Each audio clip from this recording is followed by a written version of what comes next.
우리나라가 요즘 많이 어둡습니다.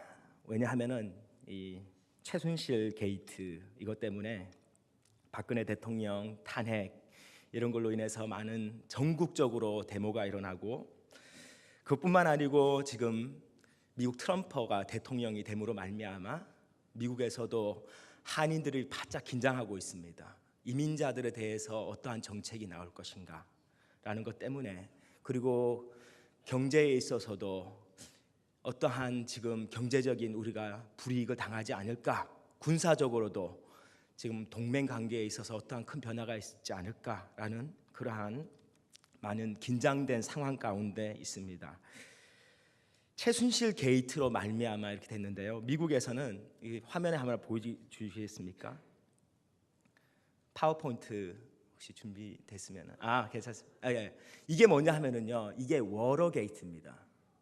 이게 워러게이트. 여러분들 워러게이트라는 사건 아세요? 이게 워싱턴에 있는 이 호텔 이름입니다. 이게 1972년도에서 72년도에 일어난 사건인데요.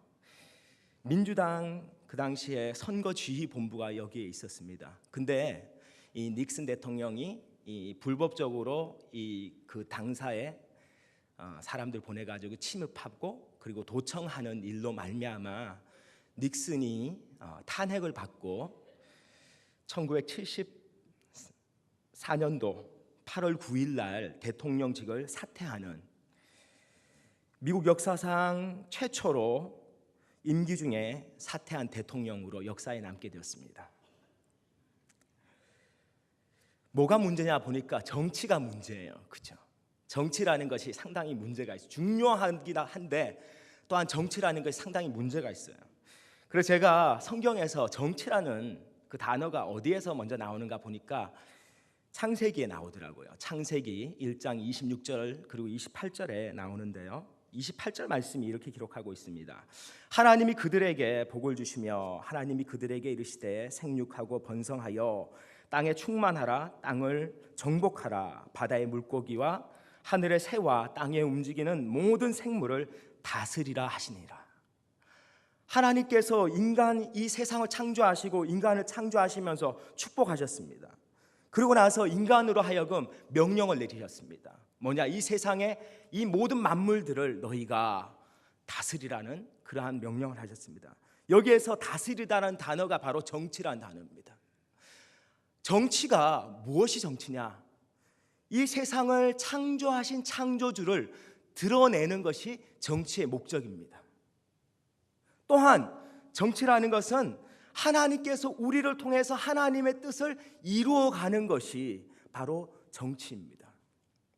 근데 우리가 살고 있는 이 세상은요, 하나님의 뜻은 온데간데 없이 사람의 목적만이 그 정치판을 메우고 있습니다. 오늘 이 본문의 말씀 통해 가지고 저희가 이러한 상황 가운데 우리에게 말씀하시는 주님의 음성을 한번 듣길 바랍니다. 첫 번째, 우리가 하나님께서 세우신 이 나라에 하나님께서 또 권세를 주셨다는 것을 우리가 볼 수 있습니다. 1절 말씀 같이 한번 읽겠습니다. 각 사람은 위에 있는 권세들에게 복종하라. 하나님부터 나지 않음이 없음이니 모든 권세는 다 하나님께서 정하신 바라. 이 본문의 말씀이 언제 가장 많이 쓰여졌고 했느냐, 읽혀졌느냐 보니까 일제시대 때입니다. 그리고 군부 독재시대 때 이 말씀에서 뭐라고 말씀해요? 각 사람 위에 있는 권세들에게 복종하라. 왜 복종해야 되느냐? 모든 권세는 하나님께로부터 나지 않은 것이 없기 때문에 권세에 복종하는 것이 당연하다라고 말합니다. 이 일제시대 때는 이 본문을 가지고 우리 한국에 있는 우리 백성들에게 뭐라고 말했냐? 3.1운동, 독립운동 하면 안 된다. 왜? 모든 권세에 복종해야 되기 때문이라는 겁니다. 어떻게 그렇게 해석할 수 있었을까? 왜냐하면 이 본문의 배경을 잘 이해했기 때문입니다. 이 본문의 배경은요, 로마 시대지요, 그죠? 그 당시에는 가장 로마 시대에 많이 활발했던 것이 뭐냐면 황제 숭상입니다. 황제는 신이다. 그죠? 그러므로 황제의 권세는 신에게서 받은 것이기 때문에 절대 복종해야 된다라는 것이었습니다. 황제에게 대항하거나 반란을 일으키는 것은 최고의 형에 처해졌습니다. 이 본문을 자세히 보시면은요, 권세라는 단어가 나옵니다. 이 권세라는 단어가 엑수시아라는 이 그리스어인데, 엑수시아라는 단어가 뭐냐 하면은요, 힘이란 뜻입니다. 근데 힘 중에서도 어떤 힘이냐? 누군가가 개인이나 그룹에게 주는, 부여하는 그러한 힘과 권세, 능력을 뜻하는 단어입니다. 이 1절 말씀이 의미하는 것은요, 모든 권세는 사실 강조하는 것이 뭐냐면 하나님께서 주신 것이라는 겁니다. 하나님께서 주셨기 때문에 그 권세로 다스린다는 거예요. 권세를 가진 자는 가장 두려워해야 되는 존재가 그럼 누군가요? 하나님이라는 것을 깨닫게 하는 그러한 구절입니다.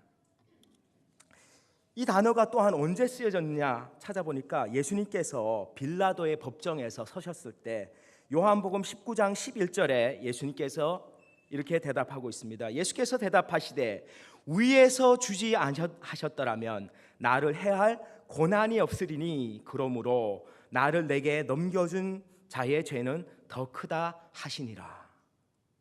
빌라도는요, 하나님께서 지금 예수님께서 뭐라고 말씀하시냐? 빌라도, 너가 지금 나를 재판하지만은 너가 재판할 수 있는 권세 또한 누구에게서 받은 거다?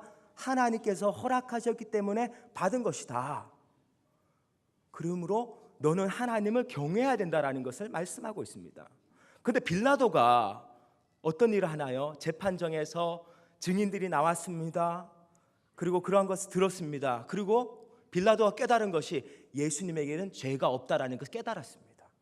그런데 성경은 빌라도의 마음에 이렇게 말합니다. 빌라도가 밀란이 날까 하여 예수를 십자가형에 처했다라고 말씀하고 있습니다. 빌라도가 하나님께서 주신 권세가 분명히 있었습니다. 그런데 그 권세를 어떻게 했어요? 자기의 권력을 유지하는, 자기의 자리를 지키기 위한 수단으로 하나님의 공의를 드러내지 못하고 그러한 부분을 어겼기 때문에 그는 하나님 앞에서 심판을 받는 존재가 됩니다. 또한 이 본문에서 보시면은 나를 내게 넘겨준 자의 죄는 더 크다라고 말씀합니다. 누가 예수님을 이 빌라도의 법정에 넘겼느냐? 유대의 지도자들입니다. 대제사장과 서기관들입니다. 대제사장과 서기관들은 누구보다도 하나님의 말씀을 잘 알고 있었습니다. 하나님의 말씀에 의해서 예수님을 본다면은요, 하나님께서 보내신 메시아임이 확실합니다. 근데 그들이 어떻게 해요? 예수님을 십자가형에 처해서 죽게 만듭니다. 하나님께서 이미 말씀을 통해서 드러내신 바를 자신들의 양심에 거스르면서 하나님을 뜻을, 하나님을 대적하는 죄를 짓는 것이기 때문에 예수님께서 그들의 죄가 더 크다라고 말씀하고 있습니다. 우리가 생각해야 되는 것이 있습니다. 하나님께서 우리에게 어떠한 권세를 주신다면은요, 그 주시는 분은 하나님이시고 또한 우리는 그 권세를 하나님의 뜻에 따라서 사용하지 않는다면은 우리는 하나님 앞에서 언젠가는 그 일들에 대해서 하나님께서 물으시는 날이 있을 것입니다. 로마서 14장 10절 12절 말씀이 이렇게 기록하고 있습니다. 형제를 비판하고 업신여긴 자는 하나님의 심판대 앞에 설 것이며 모든 혀가 하나님 앞에서 자백할 것이며 우리 각 사람이 자기 일을 하나님께 직고할 것이니라 라고 말씀하고 있습니다. 우리가 오늘을 살 때에 우리는 하나님께서 부여하신 많은 권세들이 있습니다. 정치에 있어서는 정치 지도자들이 권세를 받았습니다. 또한 직장에서의 권세가 있습니다. 교회에서 우리가 하나님께서 우리에게 위임하신 권세들이 있습니다. 또한 가정에서는 또한 하나님께서 가장으로서 리더로서 하나님께 주신 권세들이 있습니다. 그러한 권세들을 어떻게 사용해야 되느냐? 하나님을 두려워하는 마음으로 사용해야지 하나님 앞에서 우리가 그러한 일들을 나중에 책망을 받지 않는다는 사실입니다. 우리가 이 세상에서 크리스찬 리더들이, 그리고 이 세상의 권세를 잡은 자들이 다 정말로 하나님의 뜻에 따라서 통치를 한다면은 정말로 우리가 걱정할 것이 없습니다. 근데 통치자들을 보면은요, 악한 통치자들도 있습니다. 우리가 주변에 보면은 정치인들 중에서도 분명히 악한 자들도 있습니다. 그럼 어떻게 해야 되는가? 성경에서 보면은요, 바로라는 인물이 나옵니다. 로마서 9장 17절 18절은 이렇게 말씀하고 있습니다. 성경이 바로에게 이르시되 내가 이를 위하여 너를 세웠으니 곧 너로 말미암아 내 능력을 보이고 내 이름이 온 땅에 전파되게 하려 함이라 하셨으니 그런즉 하나님께서 하고자 하시는 자를 긍휼히 여기시고 하고자 하는 자를 완악하게 하시느니라. 하나님의 뜻은요, 하나님께서는 선한 통치자들도 세우십니다. 또한 악한 통치자들도 세우십니다. 성경 전체를 통해서, 바로를 통해서 볼 때에, 그리고 고레스를 통해서, 그리고 성경에 나오는 느부갓네살 왕을 통해서 하나님께서는요, 그러한 악한 왕들을 세우시지만은 하나님께서는 그러한 가운데서도 하나님의 뜻을 이루어가고 계시다는 사실입니다. 우리가 기억해야 되는 것은요, 세상의 권세는 잠시 잠깐입니다. 제한적입니다. 하지만은 하나님의 권세는 영원하며 또한 하나님의 권세는 절대적입니다. 그래서 우리가 의지하고 바라봐야 되는 것은 하나님의 권세입니다. 하나님께서는 지금도 역사의 뒤에서 하나님의 손이 지금도 움직이고 계시고 하나님의 뜻은 반드시 이루어질 줄로 믿습니다. 우리가 의지해야 되는 것은 이 세상의 주관자가 되시는 주님을 바라보시기 바랍니다. 때로는 우리가 이해할 수 없는 일들이 일어날 수도 있습니다. 그렇지만은 이 역사를 주관하고 계시고 오늘도 우리를 사랑하셔서 하나님의 뜻을 이루시고 있는 주님을 바라보시는 여러분 다 되시기를 주님의 이름으로 축원합니다. 로마서 13장 3절 말씀을 같이 한번 읽겠습니다. 다스리는 자들은 악한 일에 대하여 대나니 내가 권세를 두려워하지 아니하느냐. 선을 행하라. 그리하면 그에게 칭찬을 받으리라.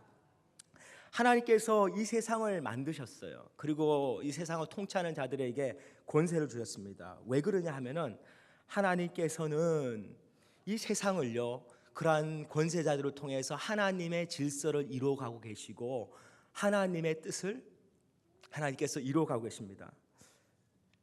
그래서 이 2절 말씀에도 그러므로 권세를 거스르는 자는 하나님의 명을 거스름이니 거스르는 자들은 심판을 자취하느니라라고 말씀하고 있습니다. 이 본문은 그냥 보통 국민들에게만 적용되는 것이 아니고요, 권세를 받은 자들도 하나님의 권세의 그 아래에 있기 때문에 이 말씀대로 권세를 거스르는 자는 하나님의 명을 거스린다는 것을 깨달아야 됩니다. 거스르는 자는 심판을 자취한다라는 것을 알아야 됩니다. 하나님은 이 권세들을 통해 가지고 하나님의 그러한 일들을 이루어가고 계십니다. 그러면 우리는 누구냐?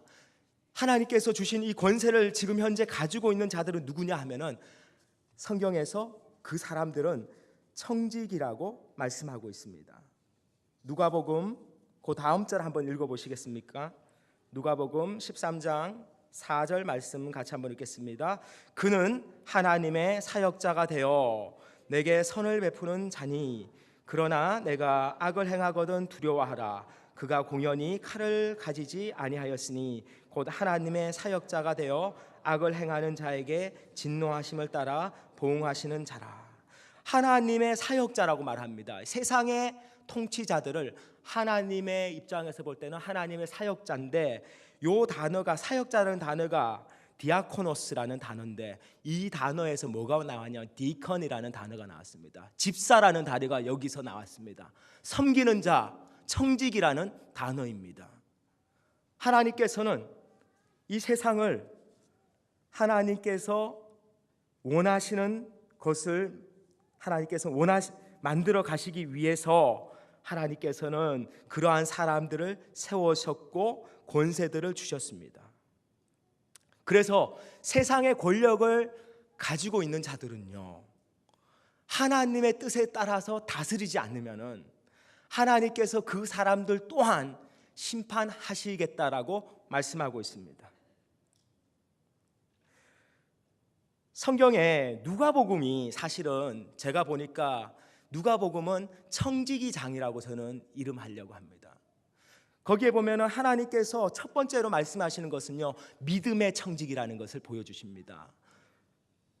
누가복음 12장 8절은 이렇게 기록하고 있습니다. 너희에게 말하노니 누구든지 사람 앞에서 나를 시인하면 인자도 하나님의 사자들 앞에서 그를 시인할 것이요 사람 앞에서 나를 부인하는 자는 하나님의 사자들 앞에서 부인을 당하리라라고 말씀하고 있습니다. 하나님께서 우리에게 무엇을 주냐? 믿음을 주셨습니다. 그렇지만은 우리가 이 세상 살아가면서 하나님의 믿음의 청지기로서 우리의 믿음을 지키면서 살아가야 된다라고 말씀하고 있습니다. 또한 우리는 어떠한 청지기인가 하면은 누가복음 12장 13절 이하에 나오는 사건이 있습니다. 선생님이여 그러면서 형이 유산을 나와 나누지 않습니다. 그러자 예수님께서 그에게 말씀하시길 내가 너희의 재판장이냐? 너희의 유산을 나누기 위해서 세워진 사람이냐? 그러면서 예수님께서 비유를 말씀합니다. 한 부자가 소출이 아주 많아가지고 그가 고민을 합니다. 내가 곡식이 쌓을 곳이 없을 만큼 많은데 이제 곡간을 헐고 더 크게 지어서 내 모든 곡식과 물건을 거기에 쌓아야 두어야 되겠다. 그리고 나는 여러 해 동안 평안하게 지내겠다라고 말을 합니다. 예수님께서 어리석은 자여 오늘 밤에 내 영혼을 도로 찾아가리니 그러면 내가 준비한 것이 누구의 것이냐라고 말씀하시면서 자기를 위하여 재물을 쌓아두고 하나님께 대하여 부여하지 못한 자가 이와 같다라고 말씀하고 있습니다. 하나님께서 우리에게 청지기로서 축복의 청지기의 삶을 살기를 원하세요. 하나님께서 우리 사월교회에 많은 축복들을 해주셨습니다. 많은 물질들의 축복, 하나님께서 많은 은혜의 축복도 주셨습니다. 하나님께서 우리 자녀들 잘되게 하는 많은 축복들도 주셨습니다. 근데 우리가 하나님의 청지기로서 그것들을 어떻게 쓰느냐, 어떻게 이 축복들을 다른 곳으로 흘러가게 해서 하나님의 은혜와 축복들이 흘러가도록 하는 것이 우리 청지기들의 사명입니다. 근데 그렇지 않고 우리가 하나님의 나라를 잊어버리면 어떠한 일이 생기느냐? 세상의 나라밖에 보이지 않습니다. 세상의 삶밖에는 보지 않기 때문에 우리가 어떻게 하느냐? 권력을 움켜쥐려고 하고 물질을 움켜쥐려고 하고 내 자신을 위해서 그러한 것들을 쓰려고 합니다. 우리 대통령이나 정치인들이 한 것이 뭐예요? 하나님의 나라가 있는 줄도 모르고 이 세상에서 자신들의 권력을 누리기 위해서 그러한 안 좋은 일들까지도 서슴지 않는 그러한 모습을 보게 됩니다. 저는 우리 사월교회가 먼저 그의 나라와 그의 의를 구하는 교회가 되시길 바랍니다. 성경에 또한 누가복음 12장 45절 이하에 나오는 청지기가 또 있습니다. 주인이 가면서 뭐를 부탁하느냐? 이 남녀 종들에게 먹을 것들을 나눠주라고 하고 갔습니다. 근데 주인이 나중에 올 거라고 생각해서 이 청지기가 어떻게 하느냐? 그 종들을 때립니다. 그리고 자신들이 먹고 마시는 일들을 하여 취해 있는 상황 가운데 주인이 옵니다. 그리고 그들에게 주인이 책망을 합니다. 누가복음 12장 42절에 이렇게 말씀하고 있습니다. 주께서 이르시되 지혜 있고 진실한 청지기가 되어 주인에게 그 집 종들을 맡아 때를 따라 양식을 나눠줄 자가 누구냐? 주인이 보시기에 가장 복된 종이며 청지기의 삶을 사는 자는요, 복음의 양식을 나눠주는다는 것을 보게 됩니다. 우리는 누구의 어떤 청지기냐? 복음의 청지기들입니다. 복음을요 나눠주지 않으면은 하나님 앞에서 우리는 어떤 사람들이라고요? 우리는 하나님 앞에 악한 종이 됩니다. 게으른 종이 됩니다. 우리 사월교회가 원래 한번 되돌아볼 때 우리 사월교회가 저는 자꾸 이런 마음이 들더라고요. 성경에 또한 마태복음에 25장에 달란트 비유가 나옵니다. 달란트를 5달란트, 2달란트, 1달란트 받은 사람들이 있습니다. 근데 1달란트가 약 한 10억 원 정도 됩니다. 그 정도 되는 돈을 받은 거예요, 사실은. 근데 5달란트 받고 2달란트 받은 자들은 즉시로 가서 장사를 해서 그들이 가지고 있던 만큼 5달란트와 2달란트를 남깁니다. 근데 1달란트를 가지고 있는 자는 어떻게 하느냐? 그것을 땅에 갖다가 파묻어 버립니다.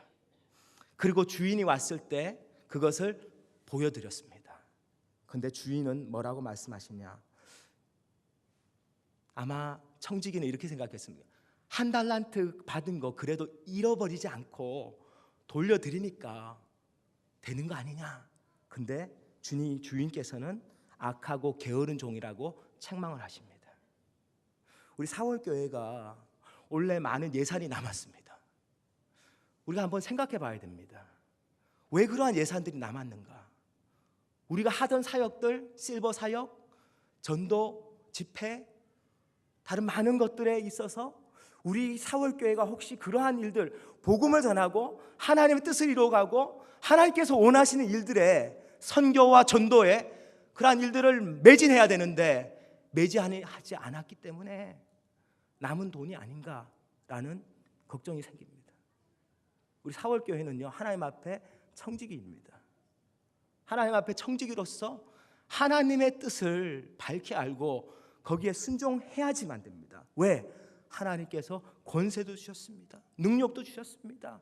물질 축복도 주셨습니다. 다 주셨습니다, 사실은. 근데 우리가 게으르고 하나님의 뜻을 올바르게 깨닫지 못한다면요, 나중에 하나님 앞에 섰을 때에 우리는 책망받을 수 있기 때문입니다. 우리 사월교회는요, 더 영적으로 깨어나야 됩니다. 그래서 우리 사월교회 말씀과 기도 중심의 그러한 교회가 되어야 되고요. 그리고 하나님의 제자들을 양육하는 하나님의 군사들을 일으키는, 그리고 많이 선교와 전도하는데 물질적으로나 사람을 많이 보내가지고 하나님이 기뻐하시는 영혼 구원을 하는 교회가 되어야 할 줄 믿습니다. 그리고 또한 우리 사월교회는요, 지금 주일학교를, 우리 교회는 지금 그래도 300몇 명이나 되는 아이들이 있기 때문에 우리 교회는 괜찮다, 다른 교회는 주일학교조차도 없는 교회가 있는데 우리는 그렇게 생각하고 있습니다. 사실은요, 너무나 아니란 생각입니다. 우리 사월교회가 지금 이 아이들을 위해서 투자하지 않으면, 이 아이들을 정말 하나님 말씀으로 양육하는데 정말 최선을 다하지 않는다면요, 나중에는 어떤 일이 생기느냐? 지금 제가 주일학교 부서 사역하고 있는 사람이니까 제가 이렇게 말씀드립니다. 교사님들이 헌신도가 너무나 떨어져 있어요. 뭘 좀 하자 그러면은 바빠요, 뭐뭐 해야 돼요. 주일학교 예배에도 많이 늦게 오는 경우들도 있습니다. 우리가 지금 주일학교에 마음을 다하지 않고 투자하지 않으면요, 나중에 우리가 주일학교를 섬기고 싶어도 주일학교 학생들이 없어서 섬기지 못하는 날이 올 수 있습니다. 지금 우리가 아무것도 안 하고 두 손 놓고 있으면요, 정말로 우리가 섬기고 싶어도 섬길 수 없는 그러한 때가 올 것입니다. 저는 여러분들에게 책망을 하고자 하는 것이 아닙니다. 여러분들 격려하고 싶습니다. 고린도후서 15장 58절의 말씀에 이렇게 기록하고 있습니다. 그러므로 내가 사랑하는 형제들아, 견실하며 흔들리지 말고 항상 주의 일에 더욱 힘쓰는 자들이 되라. 이는 너희 수고가 주 안에서 헛되지 않은 줄을 알미니라. 여러분들 조금만 더 힘내주세요. 조금만 더 여러분들이 지금 내 것 지금 챙기는 것을 오히려 나눠주려고 하시고, 또 주일학교를 위해서 아이들을 위해서 조금만 더 기도해 주시고, 조금만 더 그 아이들에게 복음을 전하려고 애를 써주시기 바랍니다. 그러면 하나님께서 우리를 불쌍히 여겨주셔서 이 주일학교에 하나님께서 부흥과 은혜들을 부어주실 줄 믿습니다. 아멘.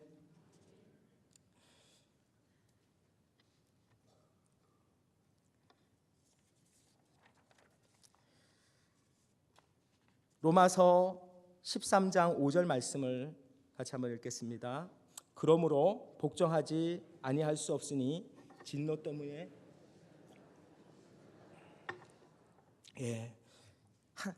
우리가 세상 권세에 순종하고 따라야 되는데 심판받을까 봐, 징계를 받을까 봐 하는 것이 아니고, 사도 바울은 우리에게 뭐라고 말씀하시냐면 양심을 따라하라고 합니다.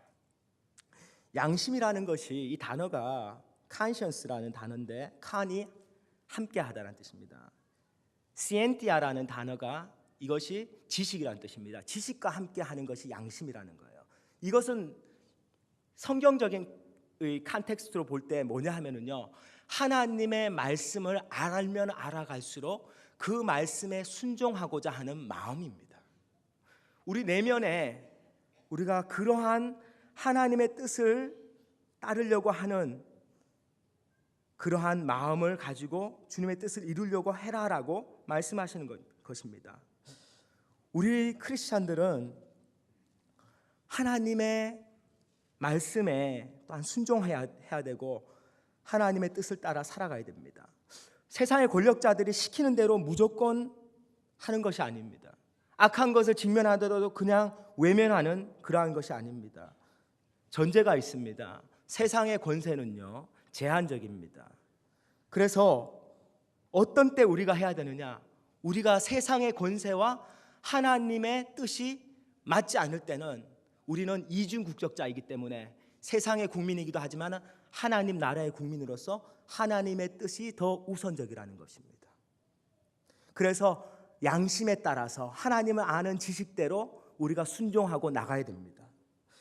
언제 성경에 보면은요, 사도행전 4장 5장에 보면은 선교 활동을 하는데 병든 자들 고치고 하니까 세상에서 막 핍박이 옵니다.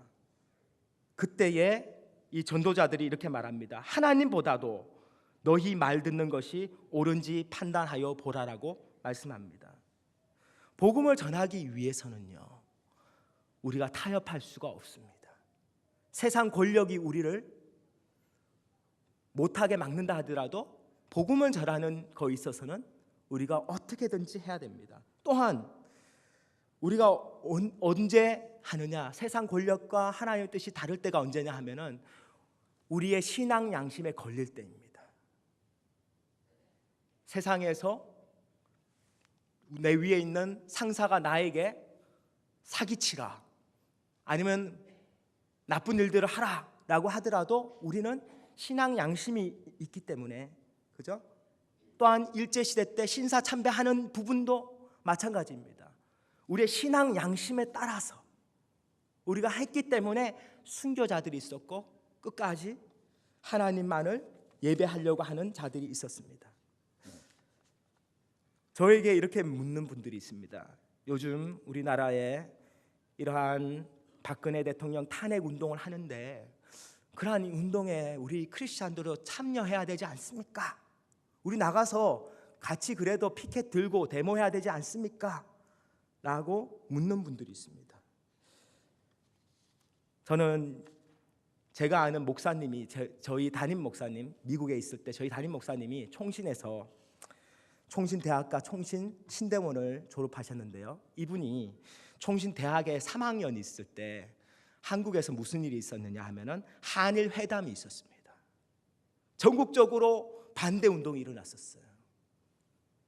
어떻게 일제시대 때 우리가 당한 그 치욕도 있고, 그런데 어떻게 이렇게 쉽게 한일 회담을 통해서 그냥 차관을 받는 것으로 돈 몇 푼을 받는 것으로 그때의 그 상처를 그냥 무마시키려고 합니까? 라고 모든 학생들이 모든 전국적으로 대학마다 다 일어났습니다. 총신대학교에서도 데모가 일어났습니다. 그래서 학생들이 강당으로 막 들어가려고 하는데 저희 담임 목사님이 공교롭게도 제일 앞에 서 있었답니다. 학생회장도 아닌데 그냥 우연히 거기 서 있는데 막 떠밀려서 지금 들어가게 되는 상황 가운데 박형용 박사님께서 그 당시 학장이셨습니다. 박형용 목사님께서 거기 앞에 딱 서가지고 이렇게 말씀하셨답니다. 누구든지 이 강당에 들어가는 자는 퇴학입니다. 목사 될 자격이 없습니다. 만약에 학생 전체가 이 강당에 들어간다면 학교 문 닫겠습니다. 당신들이 하나님의 주권을 믿습니까? 역사의 주관자가 하나님이시라는 것을 믿습니까? 당신들이 개혁주의를 배우는 학생들이 맞습니까? 데모하지 마시고 하나님께 기도하십시오. 이 말을 듣고 학생들이 다 돌아갔다고 합니다. 우리가 지금 우리나라와 민족을 위해서 기도해야 될 때입니다. 우리 이 말씀처럼 그죠? 우리가 믿고 나가야 되는 것은 이 세상의 권세를 가지고 계신 분은 최종적인 권세는 하나님이시다는 겁니다. 역사를 주관하고 계신 분이 하나님이시기 때문에 그분만을 우리가 의지해야 됩니다. 성경에서 우리에게 말씀하고 있습니다. 권세 있는 자들을, 세상의 권세 있는 자들을 위해서도 너희가 기도하라고 말씀하고 있습니다. 우리 사월교회에서도 여러분들이 디모데후서 2장 1절 2절 말씀처럼 그러므로 내가 첫째로 권하노니 모든 사람을 위하여 간구와 기도와 도고와 감사를 하되 임금들과 높은 지위에 있는 모든 사람을 위하여 하라. 이는 우리가 모든 경건과 단정함으로 고요하고 평안한 생활을 하려 함이라. 누구를 위해서 기도하라고 말씀하시냐? 모든 사람들을 위해서 기도하되 특별히 권세를 잡은 자들, 우리의 리더들을 위해서 기도하라고 말씀하고 있습니다. 결론을 맺겠습니다. 6절 7절 말씀을 한번 읽겠습니다. 같이 읽겠습니다. 너희가 조세를 바치는 것도 이로 말미암음이라. 그들이 하나님의 일꾼이 되어 바로 이 일에 항상 힘쓰느니라. 모든 자에게 줄 것을 주되 조세를 받을 자에게 조세를 바치고 관세를 받을 자에게 관세를 바치고 두려워할 자를 두려워하며 존경할 자를 존경하라. 사도 바울이 갑자기 조세 이야기를 합니다. 왜냐하면 조세라는 것은 그 당시에 로마에 있는 유대인들이 거부하는 거였습니다. 로마의 황제가 자신들을 다스리는 것을 거부하기 위해서 조세를 내지 않으려고 했습니다. 거부하는 운동들까지 일어났었습니다. 그런데 사도 바울은 뭐라고 말하냐? 너희가 조세를 바치는 것도 그 사람들이 하나님의 일꾼이 되어 너희들의 평안을 위해서 일을 하고 있고 너희가 질서 가운데 살 수 있도록 너희를 지켜주는 그러한 역할을 하고 있다라고 말합니다. 그러면서 말씀하는 것이 조세도 바치고 관세로 바치다, 조세도 바칠 자에게 바치고 관세도 바칠 자에게 바쳐라 하시면서 두려워할 자를 두려워하고 공경할 자를 공경하라고 말씀합니다. 두려워할 자가 사실은 최종적으로 누구예요? 하나님입니다. 하나님을 가장 두려워하라는 그러한 의미, 우리가 하나님을 가장 존경하라고 하는 그러한 의미가 또한 있습니다. 이것이 어디하고 연결되느냐? 누가복음 20장 19절 이하에 서기관들과 대제사장들이 예수님을 책잡기 위해서 질문을 합니다. 우리가 가이사에게 세금을 내는 것이 옳습니까? 옳지 않습니까? 그 당시에 특별히 유대 땅에는 거부 운동이 아주 완강하게 일어났기 때문에 묻습니다. 그런데 예수님께서 하신 대답이 데나리온 하나를 가져와 봐라. 동전에 뭐라고 돼 있어요? 그 형상이 누구의 형상이냐? 가이사랴의 형상이 있고 그 뒷면에는 뭐가 있어요? 타이베리우스는 가이사는 신의 아들이라는 문구들이 적혀져 있었습니다. 그래서 예수님께서 하시는 말씀이 가이사의 것은 가이사에게 주고 하나님께서는 하나님께 바치라라고 말씀합니다. 제가 그전에도 설교에 이 말씀 드렸습니다. 여기에서 하나님의 것을 하나님께 바치라. 우리가 하나님의 형상으로 지음받았기 때문에 우리의 예배를 하나님 앞에 드려야 되고요, 우리의 삶 전체를 하나님의 뜻에 따라서 살아가야 할 줄로 믿습니다. 아멘. 그래서 우리가 지금 깨달아야 되는 것이요, 우리가 지금 하는 것이 간음하다가 현장에 붙들린 여인을 데려와서 사람들이 그 사람을 정죄하고 돌로 치려고 할 때 예수님께서 하신 말씀이 뭡니까? 너희 중에서 죄 없는 자가 있으면 먼저 치라고 말씀하십니다. 그러자 어느 누구도 그 여인을 치지 못했습니다. 그리고 그 여인이 다른 사람 다 나가고 나서 예수님께서 나도 너를 정죄하지 않으니 더 이상 죄를 짓지 말라라고 말씀하십니다. 우리가 다른 사람을 지금 정죄하기에 바쁩니다. 다른 사람을 돌로 쳐 죽이려고 합니다. 근데 우리가 돌아봐야 되는 것은요, 하나님께서 나에게 맡기신 권세를 내가 지금 제대로 하고 있느냐, 내가 하나님 앞에서 정말로 정직하게 하나님 앞에 우상 숭배하지 않고 하나님 뜻에 따라서 내가 하나님의 형상으로서 바르게 살고 있느냐, 이것이 우리가 먼저 돌아봐야 할 부분인 줄로 믿습니다. 성경에 워러게이트, 아까 제가 처음에 말했던 워러게이트라는 단어가 나옵니다. 언제 나오냐? 느헤미야서 8장에 보면 나옵니다. 포로로 끌려갔던 이스라엘 백성들이 느헤미야가 와서 성벽을 다시 쌓고, 그리고 그 성벽을 봉헌하는 날에 무슨 일이 일어나느냐? 부흥회가 일어납니다. 어디에 모이느냐? 숨은 워러게이트 앞에 사람들이 모여서요, 그들이 수문 앞 광장에서 모여서 그들이 하나님의 말씀을 듣습니다. 학사 스가랴가 하나님의 말씀을 낭독을 합니다. 백성들이 그 말씀을 깨닫고 회개하며 또한 하나님 앞에 기쁨으로 예배하며 이스라엘에게 있어서 전례 없는 가장 큰 부흥의 운동이 일어납니다. 이것이 바로 수문 앞 워러게이트에서 일어났던 역사상 가장 큰 부흥 운동입니다. 저와 여러분이 우리가 지금이 뭐 할 때인가? 지금은요, 하나님의 말씀에 잠길 때입니다. 우리가 지금 뭐 할 때이냐? 하나님 앞에 기도할 때입니다.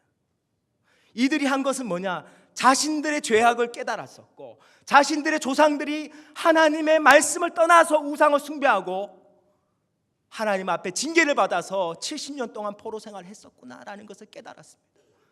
그리고 자신들의 옷을 찢으며 죄를 덮어쓰고 하나님 앞에 긍휼과 은혜를 구하는 회개의 운동이 일어났었습니다.